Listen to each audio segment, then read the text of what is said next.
Okay, so we are on day 26. It is Wednesday, December 16. There's probably some crazy background noise right now. I can't help it. We got to get this content covered, get this video out today. I've only got one place to film, so here we go.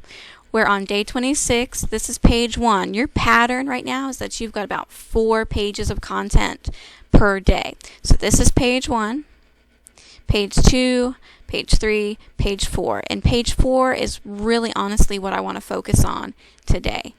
So page 4 gets really weird, murky. Your example, your explanation is vague. We got to get through it though. We got to try our best to do it. So let's talk about what's getting confusing. So they're saying that collective nouns may be either singular or plural depending on their meaning in a sentence. I've told you many times before, people can only read what you write on the page. They can't read what you meant necessarily. Most of the time, never assume that people can just read what you mean and not exactly what you wrote.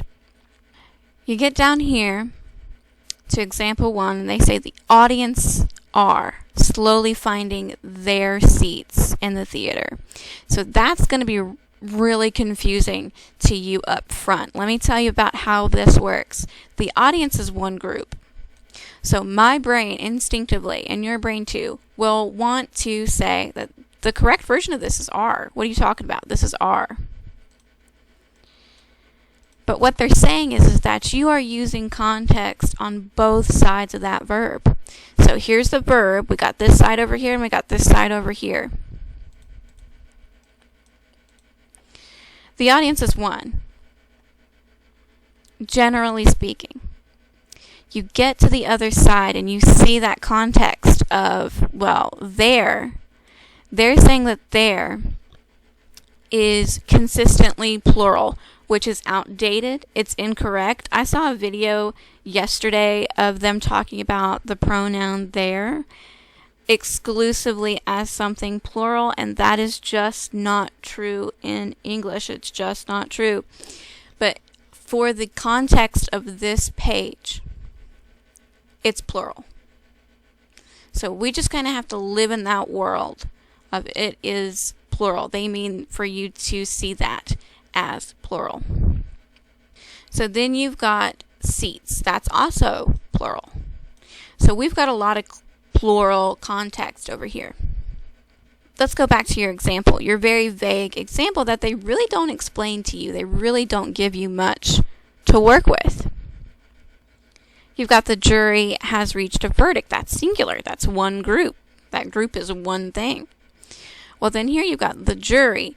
In that case, they mean, they haven't written it there to tell you, but they mean that they're talking about multiple people there. So that's going to be a plus. Really odd, really vague, really murky.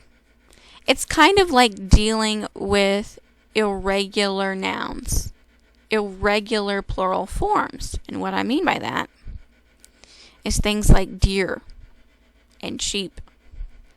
So you can say, I saw many deer. I saw one deer. It's the same thing. It's the same word, but you can tell that this one is plural. That first one, this one's plural. This one's singular. It's got one. I saw many sheep. That one's plural. I saw one sheep. That one's singular. And while we're on this screen, I'm going to go ahead and give you your notes, your little reminder about your most common verbs, your be verbs, your matters of existing, your being verbs, okay? Is singular, it's present, means it's right now. Was, singular, past, it happened a while ago. Are, plural. It requires a plural subject to do that action. It is present, it is right now. Were is plural, but it happened a while ago. It's in the past. So let's get back to this. So we just have to kind of piece together like a little puzzle what they mean for us. So here we go. A troop of Boy Scouts Okay, so I'm looking at this side first. My brain is like, a troop, so one group, it's one thing, and we can't change that.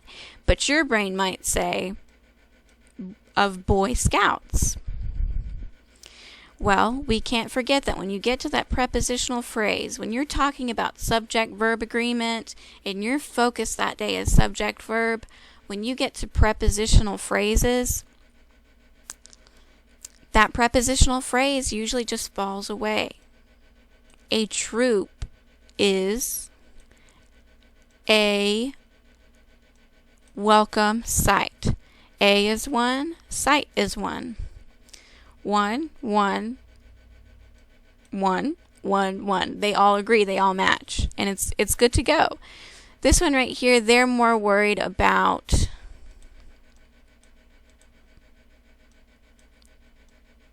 what's on the other side. And the best example, this one's splitting hairs. I'll tell you that number 2 is splitting hairs. Don't stress about it. You get down here to 11. The faculty is in their classrooms, and they want you to call it correct or fix it. Well, over here on this side, you've got what they mean to be plural.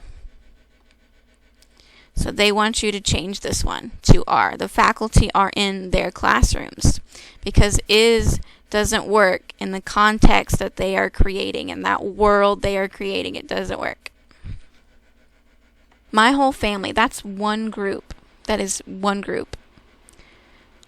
We're eager to meet its neighbors. That's one. This pronoun is referring to family. This possessive pronoun is referring back to family. So this is one on this side and one on this side. This one's got to be one. You've got to change it to was. So those are the types of things you're looking for. When you look at number 2 right here, during the past month, the Army, my brain says one. That's one group. The Army. That's one. The Army has run advertisements on television. You can go with this either way, because you've got that participle. It really doesn't matter. You don't have an S on runs to make it plural or singular. You've got that participle, has or have or had, disrupting it.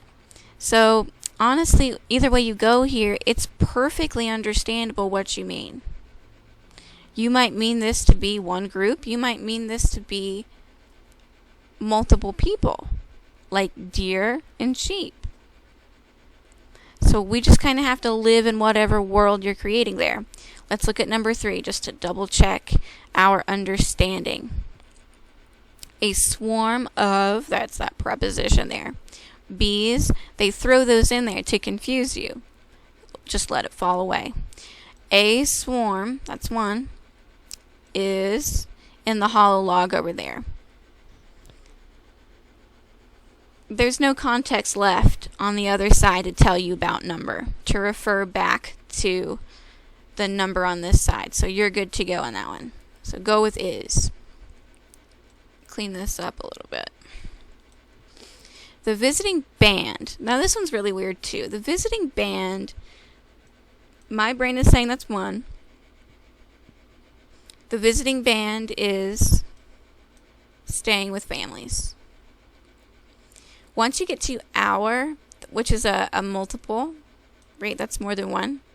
Once you get to our, they're talking about this band. So our isn't going back here. It's not doing that. It goes forward. So this one's kind of pretty odd. But to be honest, once you get down to it, you're really splitting hairs because of the lack of context over here. The choir, you can mean that to, just like jury, you can mean that to be multiple people. There's no context over here to tell you either or. The choir meets for practice. Well, my brain wants to tell me that the choir is just one group. But in some contexts, you could mean multiple people. So it's really either one. So that's It's just really an executive judgment call a lot of the time, but other times you're really looking for the context on the other side, on both sides, okay? You've got a combo of and. Your previous pages tell you all about and. Thrilling rides and a tall roller coaster they make. That's plural. Thrilling rides and a tall roller coaster. Thrilling rides and a tall roller coaster. That's multiple things. That's a plus. So you have to make this one a plus. You got to mark that clearly, okay? It's really difficult for me to mark that clearly here with my mouse. Either the water rides or the new roller coaster. Once you get down to this, you got to follow your rules here. You got to follow your notes. You got to do the best you can. So your examples for either pizza or sandwiches are served. They're going with the closest one to that verb. Pizza is, sandwiches are. Even though you've still got a plural sandwiches over here, they're still going with that singular verb over there on the other side. Singular noun over here, pizza, but they've got that plural one closest to the verb, so they're going based off of that. So that's something you really got to consider. It's a pattern they really want you to notice right there. So look really closely. Either bobcats or wild boars up here. So this one's plural and this one's plural, so you've got no choice but to go with a plural right there. Neither the president nor the vice president is. So keep that in consideration, this pattern right here. Baseball and soccer are, so this is like more than one thing.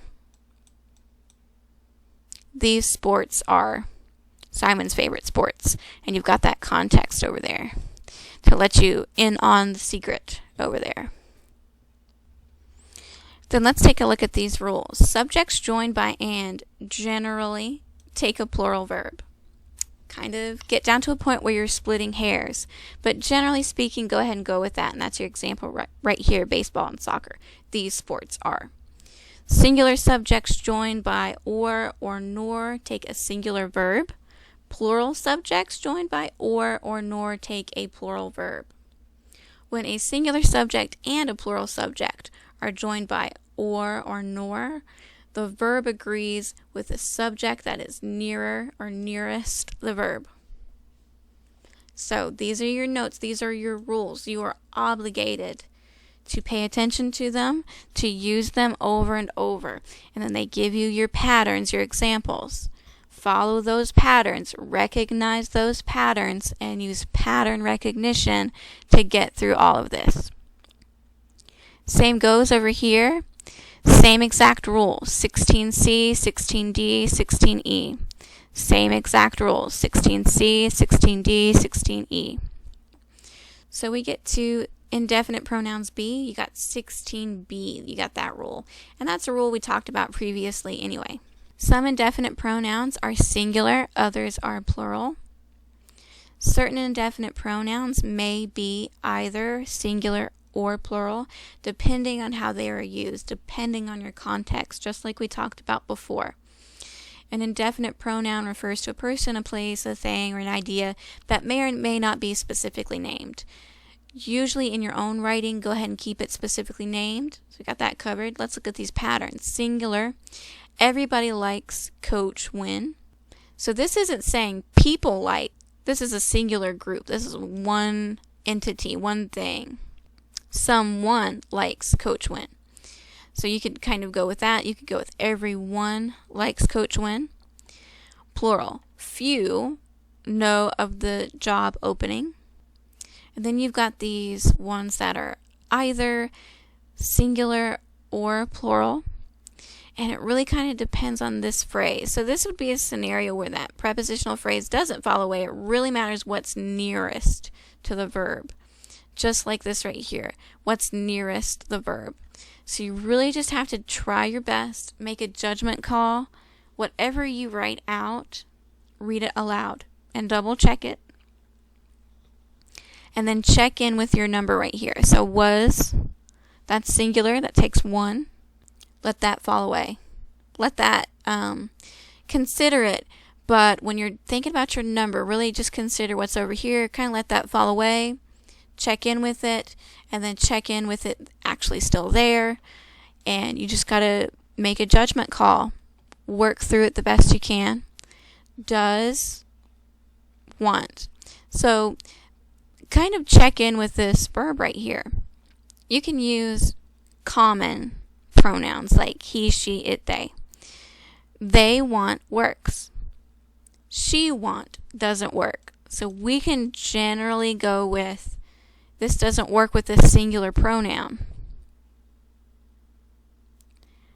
We can generally go with this doesn't work with an exclusively singular pronoun. So we just check in with it. It doesn't work with an exclusively single pronoun. So it's got to be along the lines of plural. So just kind of keep those things in mind. We know were is plural. Check in with this one. He submitted, they submitted, we submitted. We want, we wants doesn't work. So you're just checking in with your brain. And your brain is just going based off of these notes right here. These notes are in your subconscious. You know them. It's just that you don't have to go through these notes over and over again because you've used them so much in your lives. Reading, speaking, writing in English your entire life. They are in your subconscious now. So double check in with all of these. Terry's friends know. His friends know. We know. She know. Well, that doesn't work. So this has got to be plural. So that's the type of checking in we are doing. This one kind of goes with whatever. Has she submitted a vote for class officers? But then you're checking in actually with this one. You got to check in with has. Has he submitted? Has they? Well, that doesn't work. So this one right here is singular. Double checking these right here. 11 is a singular, but these are plural. These. Well, that word right there is plural. These CDs, prepositional phrase, kind of falls away, really doesn't matter, because we've already dealt with and looked at our verb. So you got to change this one. You've got to change that one to are. Are any of these? Because are is a plus. Are is plural. Several. Neither. You got to check in with that one. You got to check in with this one. And that pretty much covers it. Your best bet is just to read them aloud to yourself. Read them aloud. Always read your work aloud, because it will help you catch problems that you are not going to notice all the time on paper. Try your best. Follow the patterns the best you can. Think through it. Spend some time on it. And you're good to go.